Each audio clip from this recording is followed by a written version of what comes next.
In this class we want to talk about the median and quartiles. For a start, the median. Now, if a set of data is arranged in ascending order of magnitude, then the median is the middle value of the set. So we're looking for the middle value of the set. We arrange the data in order. So from small to large, and the middle item is the median.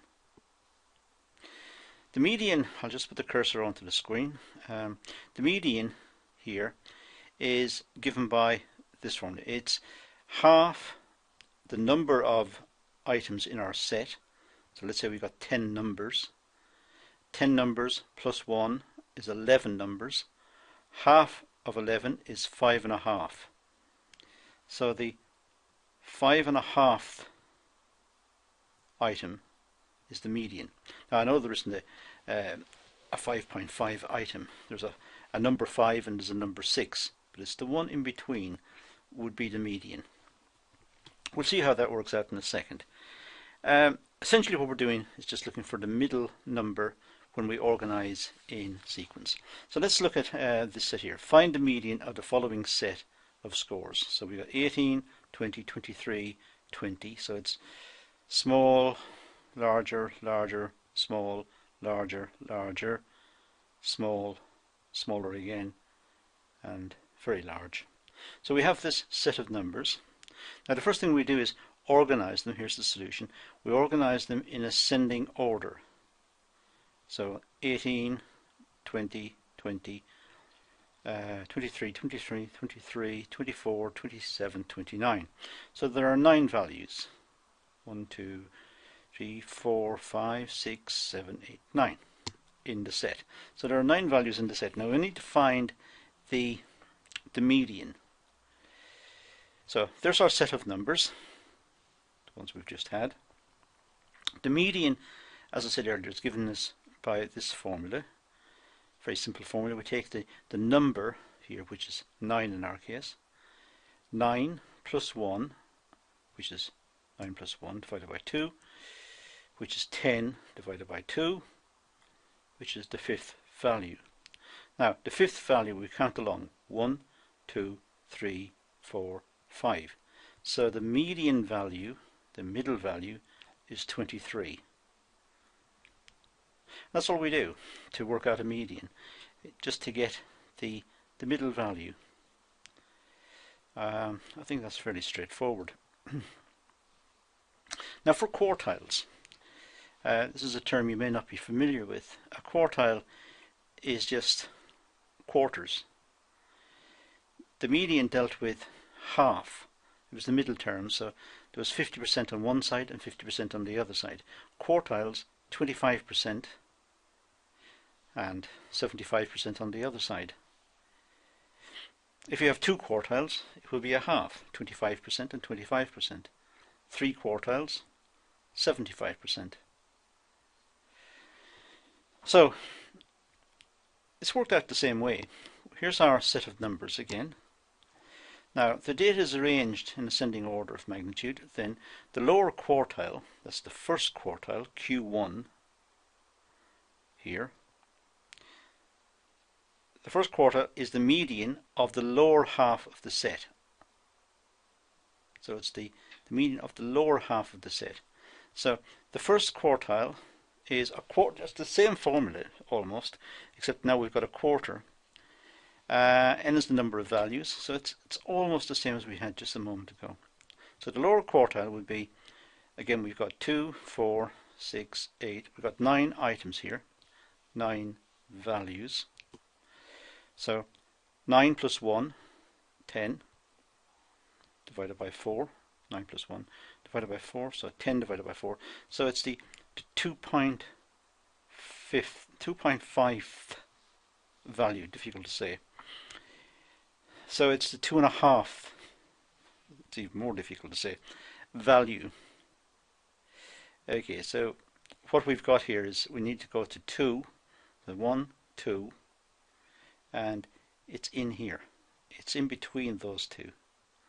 And what we would do then is simply take an average of these two, which would be 20 plus 20, and no surprise, the average is 20. So that works out the first quartile. The upper quartile, well, the formula is 3 over 4. For the median, it was a half, which would be 2 over 4. For the first quartile, it was 1 over 4. For the upper quartile is 3 over 4. So this gives us the 75%. 75% of the values are less than this, and 25% are higher. So again, n plus 1, 9, 3/4 of 9, 9 plus 1, so it's 30. 30 divided by 4, which is 7.5. Up here, 1, 2, 3, 4, 5, 6, 7, 8. So it's somewhere in here. The answer we're looking for is in there. So we take an average again, so it's 24 plus 27 divided by 4, which is 51 divided by divided by 2, that should be, a bigger pardon, taking an average. Divide by 2, so it's 24 plus 27, which is 51, divided by 2. That's wrong there. So 51 divided by 2, which is 25.5. So the answer here is 25.5. So the third quartile is 25.5. 75% then is under, and 25% above.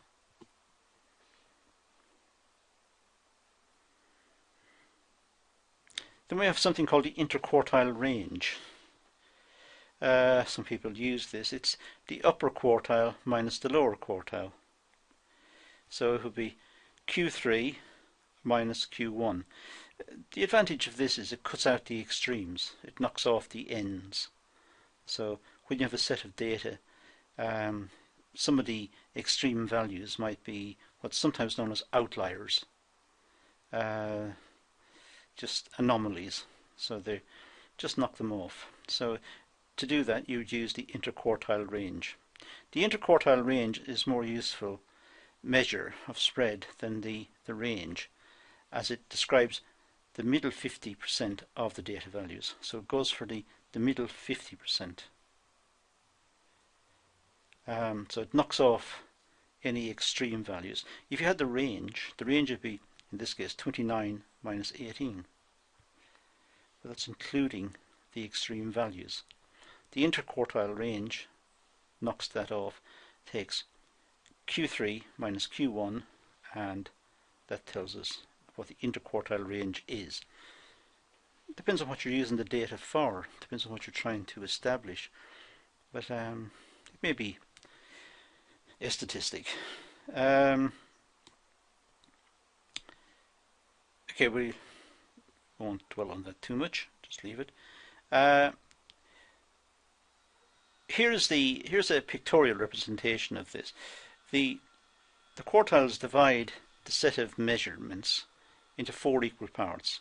So we have, on this scale here, we've got the first quartile, the second quartile, the median is in the middle, the third quartile, and the fourth quartile. Now the 25% of the measures are less than the first quartile. So that's the first quartile. 25% are less than that. So if you like, 75% here or above it. 50% are less than the median. And if you like, 50% are above it. The median is the middle term. So half the observations are below it, half are above it. 75% of the measurements are less than the upper quartile. The upper quartile, Q3, so 75% are less than that. And if you like, 25% are above it.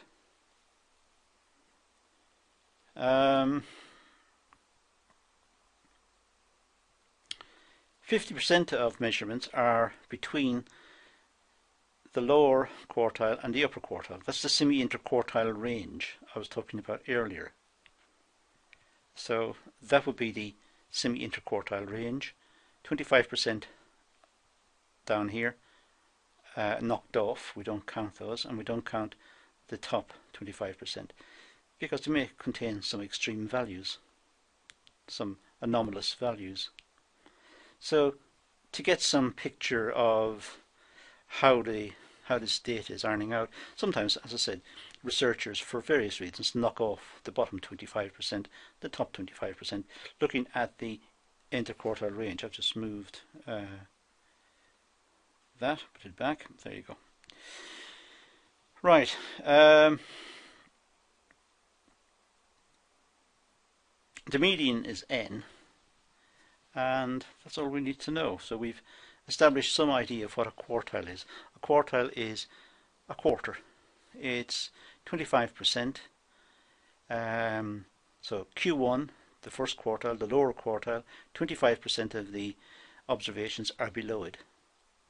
Q2 is the median. It means 50% are below it. Q3 is the upper quartile, 75% are below it. The semi-interquartile range is Q3 minus Q1. That's all we need to know about quartiles, I think. And that also concludes our video. So thank you for watching.